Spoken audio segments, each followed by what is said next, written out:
No niin, hopi, puita uuniin, täällä on kylmä.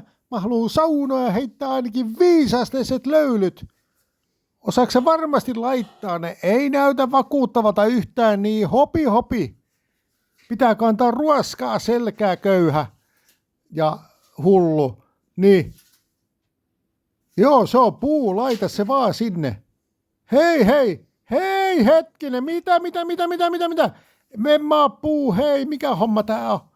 Ei, älä, mitä, ei, karvis, hullu, älä tee tätä. Mikä homma, mä vaan vähän neuvoin sua, ei tarvi ottaa niin tosissaan. Mitä sulla on siinä kädessä? Hei, nyt vitsi menee liian pitkälle, hei, nyt. Älä tee, mä lupaan antaa sulle, mä annan sulle jotain nenäkorvaa. Ei,